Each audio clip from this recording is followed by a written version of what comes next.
Hello student, welcome to DKS channel. I am Deepak. Student, हमारा जो lecture चल रहा है वो पॉलिनोमियल है, जो कि क्लास 10th का चैप्टर सेकंड है।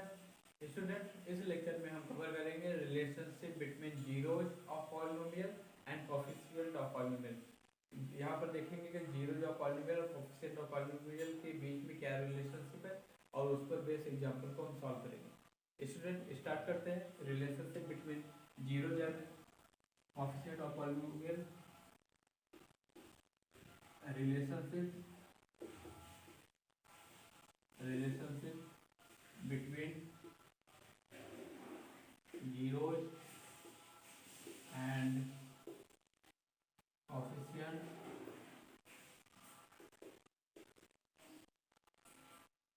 of polynomial।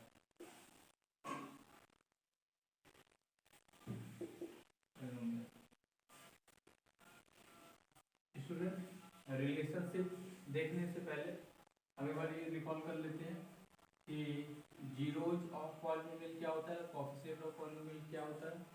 जैसे कि स्टूडेंट, जैसे हमें पता है कि पॉलिनोमियल का क्या मतलब होता है। What is the polynomial? Polynomial क्या है, रिकॉल कर लेते हैं। पॉलिनोमियल कुछ नहीं स्टूडेंट, आर दी सम होता है। Sum are the sum of the form a x square, or the sum of the form, or the sum of terms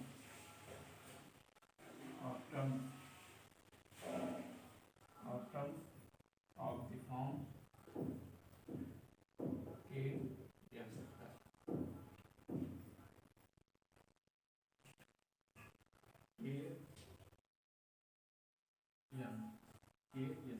ठीक है।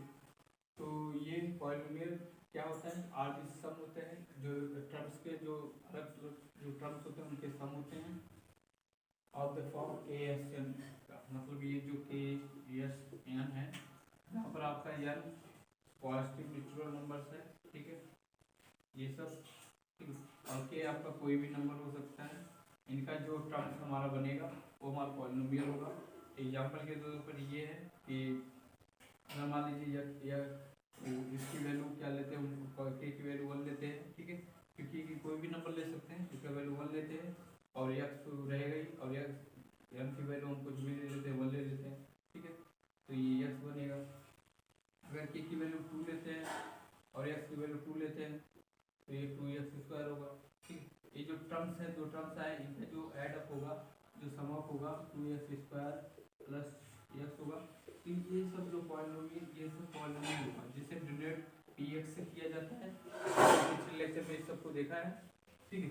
तो ये आपको पॉलिनोमियल है।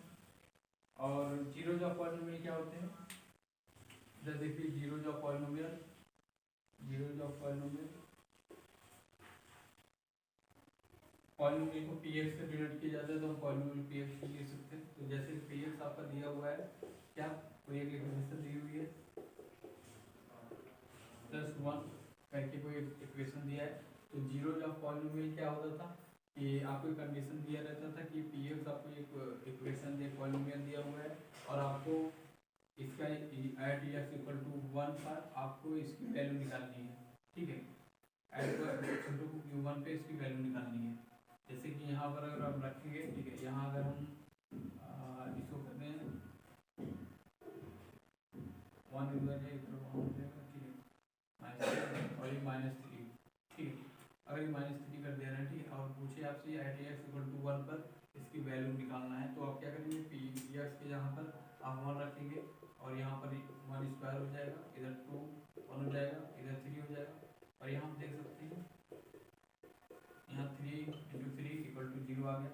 जहाँ पर पी एक्स की वैल्यू 0 आ जाए, जिस वैल्यू को रखने पर, मतलब जब यहाँ पर एक्स इक्वल टू 1 पर हमने वैल्यू पुटअप किया पॉलिनोमियल के अंदर, ठीक है, पॉलिनोमियल के अंदर हमने एक्स के प्लेस पर 1 वैल्यू रखा और इक्वेशन पी एक्स क्या हुआ, 0 हो गया। किसकी वजह से 0 हो गया, जब ये एक्स इक्वल टू 1 हमने रखा, तो हमारा जो 1 हुआ वो हमारा हुआ zeros of polynomial, zeros of polynomial. तो इसे जीरोज ऑफ पॉलिनोमियल कहते हैं। आई होप आपको ये कंसेप्ट दोनों रिकॉल हो गया होगा अच्छे से। अब हम रिलेशनशिप देखते हैं, ये रिलेशनशिप क्या है zeros and coefficient of polynomials के बीच में।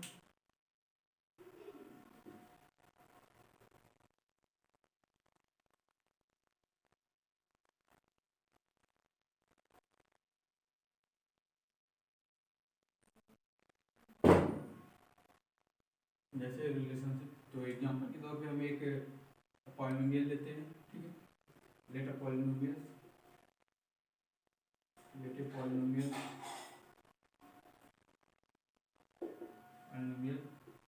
px equal to x square 2x plus 1, वही हमने पॉलिनोमियल को सपोज किया, ठीक है।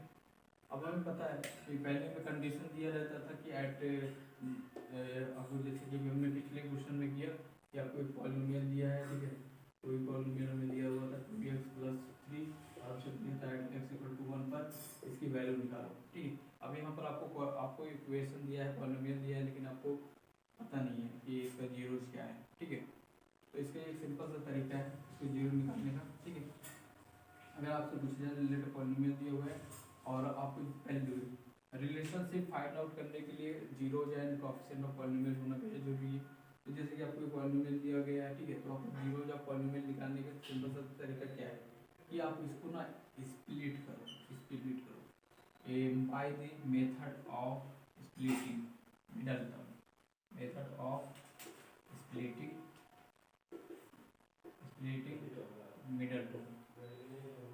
Middle term.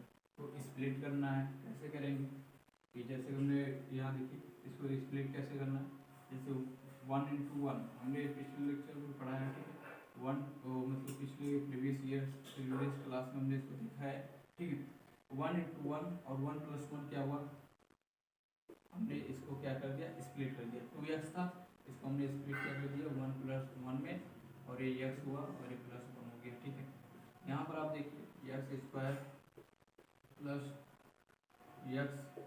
एक्स अंदर मल्टीप्लाई कर दिया इसका, ठीक है, प्लस 1 हो गया, और यहाँ पर एक्स कॉमन ले लिया, एक्स प्लस 1 हो जाएगा, ठीक है। इधर 1 कॉमन लिया, एक्स प्लस 1 हो जाएगा, ठीक है। इधर एक्स प्लस 1, ठीक है, एक्स प्लस 1 और इधर एक्स प्लस 1, ठीक है। अब ये आपका पी एक्स हो गया, ये आपका पी एक्स हो गया, ये पी एक्स, ठीक है। अब देखिए ये आपका पी एक्स दिए हुए और कंडीशन क्या था, जीरो ऑफ पॉलिनोमियल होने का, कि जो एक्स की वैल्यू ऐसे रखी जाए कि पी एक्स क्या हो जाए, आपका जीरो हो जाए, क्योंकि वहाँ पर ये एट एक्स इक्वल टू 1 दिया था, यहाँ पर पी एक्स जीरो हो गया, तो यहाँ पर आपको कुछ दिया नहीं है, तो आपको यहाँ से देख के बताना है, यहाँ से देख के बताना है कि एक्स की वैल्यू ऐसा क्या रखा जाए कि आपस में मल्टीप्लाई करके जीरो हो जाए। तो ठीक है, जैसे एक्स प्लस 1 है, एक्स प्लस 1 है, एक्स प्लस 2 है, ठीक है। तो एक कंडीशन है कि यहाँ पर देखिए जीरो रखेंगे यहाँ, तो यहाँ जीरो रखेंगे तो कुछ फर्क नहीं पड़ेगा, ठीक है, ठीक, क्योंकि 1 1 1 2 होकर 1 हो जाएगा, ठीक है। अब यहाँ अगर हम -1 रखें और प्लस 1 एक ब्रैकेट में, इसको एक्स को रहने देते हैं, ठीक है, ये जीरो हो जाएगा और मल्टीप्लाई जीरो होकर क्या हो जाएगा, आपका जीरो हो जाएगा। पहला तो ये है, ये कि एक्स का प्लेस माइनस रखने पर, और यहाँ पर भी अगर हम -1 रखते हैं, -1 रखा जाए इधर, ठीक है, तो ये भी -1 प्लस 1 होकर जीरो हो जाएगा, आपस में मल्टीप्लाई करके जीरो कर देगा, इसको भी जीरो कर देगा। तो हमें यहाँ से क्या बात समझ में आई कि अगर हम एक्स के प्लेस पर, अगर एक्स के प्लेस पर हम -1 रखेंगे तो ये पी एक्स को जीरो बना देगा। तो स्टूडेंट वो -1 क्या हुआ हमारा, हमने देखा था कि देखिए अब यहाँ देखिए कि अगर एक्स इक्वल टू -1 रख रहे हैं, दो -1 रख रहे हैं, तो इसमें रख रहे हैं तो जीरो बना दे रहा है, इसमें भी -1 रख रहे हैं तो भी जीरो बना दे रहा है। तो मतलब एक्स की एक एक्स की वैल्यू -1 है और दूसरी एक्स की भी वैल्यू -1 ही है, ठीक है। इसके अलावा कोई भी वैल्यू करके रखेंगे तो आपका जीरो नहीं बनेगा, सिर्फ इसी को जीरो बना सकता है।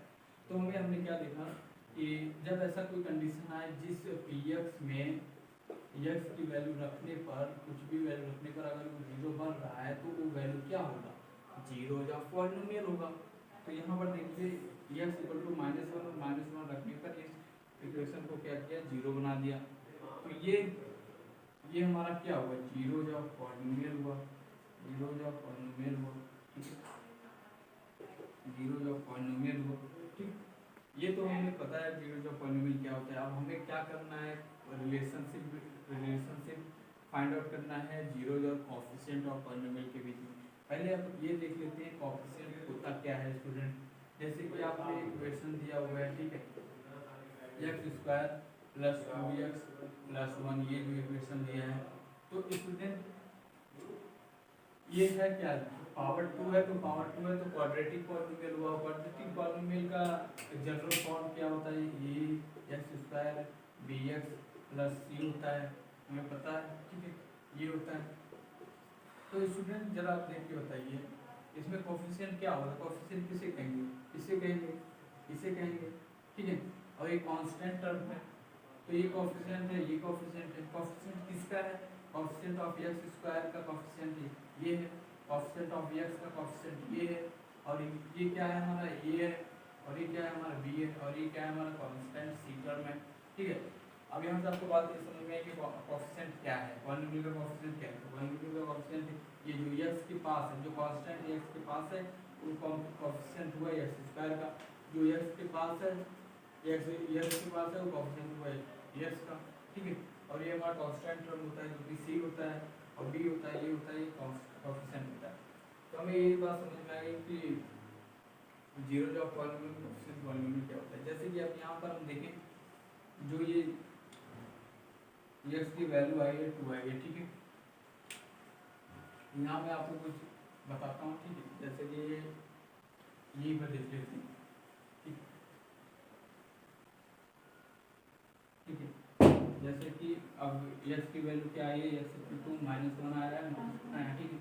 और हमें पता है कोएफिशिएंट इसका क्या होता है, कोएफिशिएंट px का, ठीक है, px का होता है जनरल फॉर्म होता है, ठीक है, ये तो ये है, और जनरल फॉर्म px का क्या होता है, ये होता है, ठीक है, ये x² bx + c, ठीक है, ये होता है, ठीक।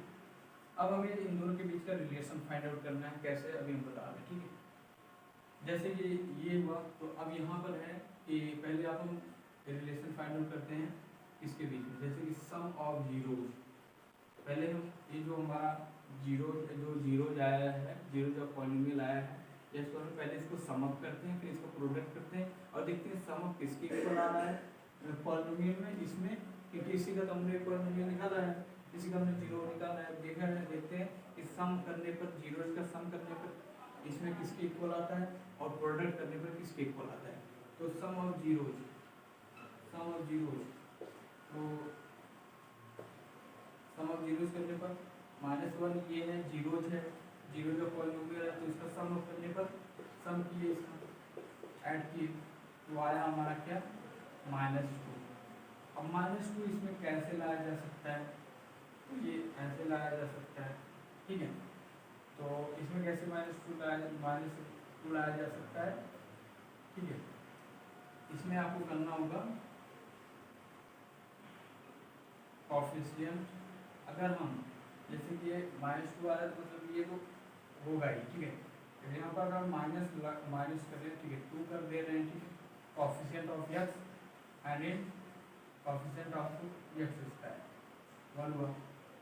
अब यहाँ पर 2/1 है, यहाँ अगर माइनस लगा दें तो ये वैल्यू वापस से आ जाएगी जो हमने सम ऑफ जीरो किया है, ठीक है।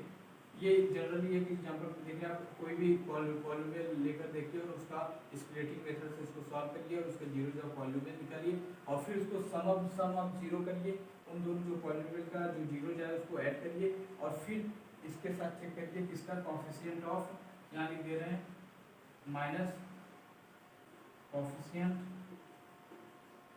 ऑफ x एंड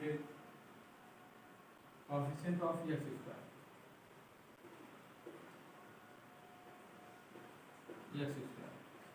इसके साथ करेंगे, चेक करेंगे तो आपको मिलता जाएगा आंसर सेम।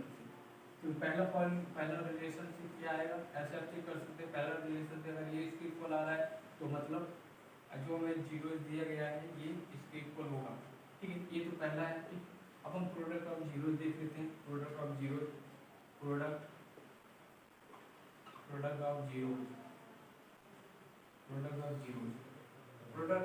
की जो हमें जीरो मिला हुआ है उसको आपस में पहले मल्टीप्लाई करेंगे, ठीक है, पहले मल्टीप्लाई किया हमने, फिर क्या आया +1 आ गया। अब यहाँ पर देखिए, यहाँ पर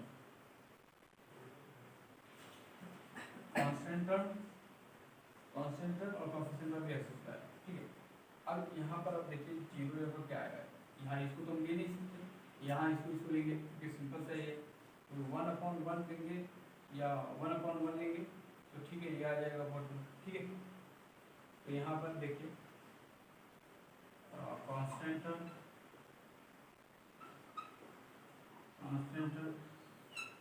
और कोएफिशिएंट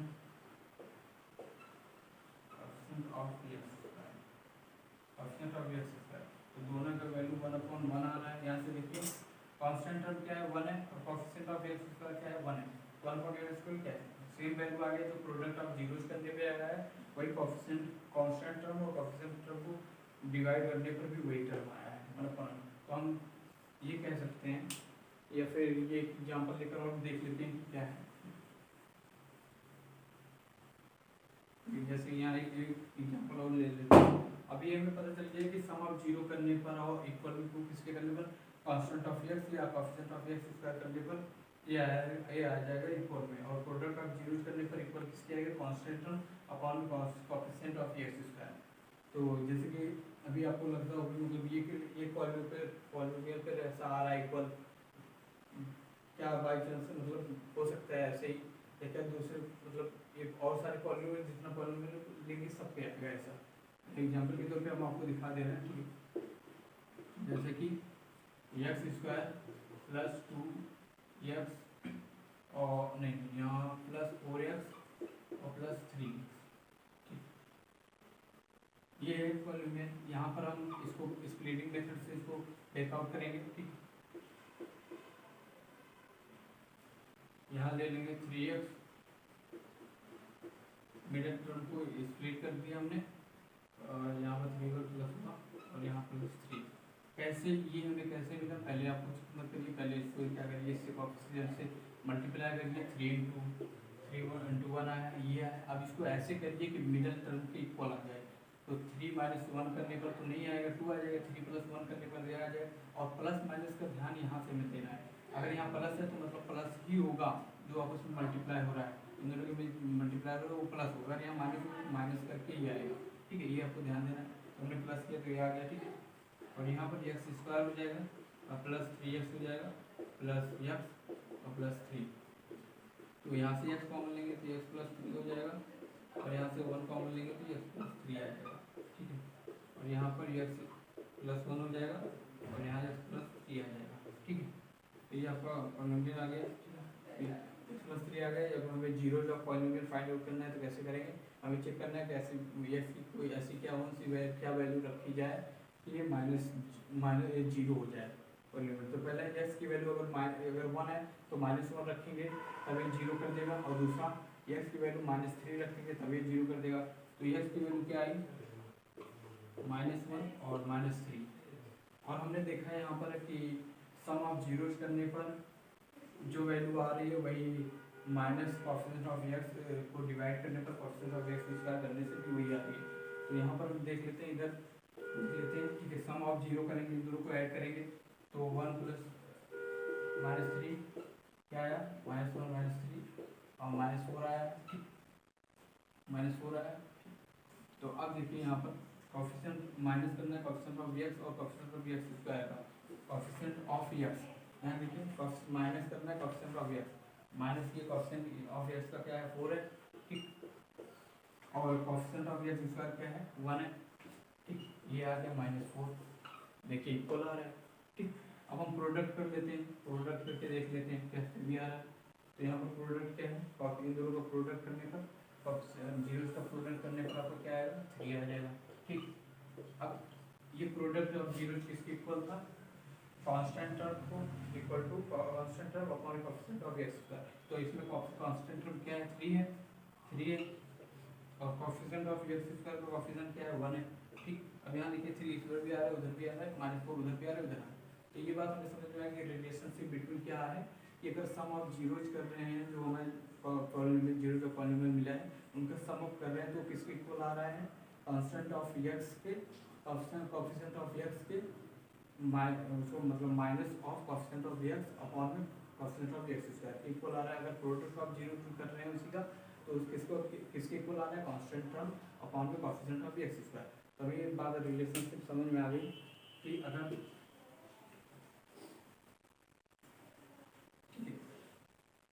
और एक बात ये पॉलिनोमियल के लिए आया है कि अगर हमारे पास जनरल फॉर्म हो पॉलिनोमियल का तो ये कॉमन सेंस की बात है, ठीक है। कि अगर हमारे पास पॉलिनोमियल है एक्स प्लस सी, ठीक है, कि हर किसी के लिए कोई भी पॉलिनोमियल हो, तो अगर एक्स की वैल्यू ये आ रही है, हर इस पॉलिनोमियल के लिए दूसरे पॉलिनोमियल कोई वैल्यू आए, अगर हम एक्स को सपोज कर लें जो हमारा पॉलिनोमियल आया अल्फा और बीटा, अगर जो पॉलिनोमियल समझ में आ जाए कि ये मतलब एक्स अल्फा है बीटा है, तो सम ऑफ जीरोस क्या होगा इस पॉलिनोमियल के लिए। अगर हम ये समझ कि एक्स की जो वैल्यू आएगी वो अल्फा होगी बीटा होगी, अल्फा आपका कुछ भी हो सकता है, जैसे अल्फा -1 हो गया और बीटा यहाँ -3 हो गया, तो हम ये समझ करें ये अल्फा होगा बीटा होगा, तो सम ऑफ जीरोस क्या होगा, सम ऑफ जीरोस क्या होगा, हम ऐड करते थे तो ये अल्फा और बीटा को ऐड करेंगे और ये किसके इक्वल आता था, coefficient of x square, coefficient of x upon में कोएफिशिएंट ऑफ एक्स स्क्वायर। तो कोएफिशिएंट ऑफ एक्स इसके लिए क्या है, बी है, माइनस बी और कोएफिशिएंट ऑफ एक्स स्क्वायर ये हुआ। अगर हम प्रोडक्ट ऑफ जीरोस करें, प्रोडक्ट ऑफ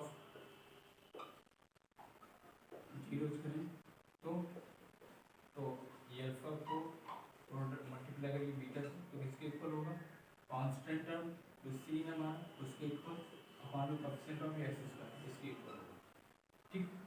तो ये है रिलेशनशिप बिटवीन किसके, zeros and coefficient of polynomials के बीच में।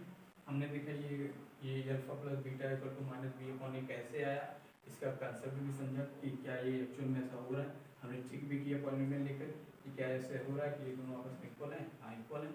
तो ये हमारा कंसेप्ट हुआ, ये हमारा रिलेशनशिप हुआ स्टूडेंट जीरोस और कोएफिशिएंट ऑफ पॉलिनोमियल के बीच में। आई होप आपको ये कंसेप्ट अच्छे से समझ में आया। फ्रेंड आज का लेक्चर इतना ही, थैंक यू।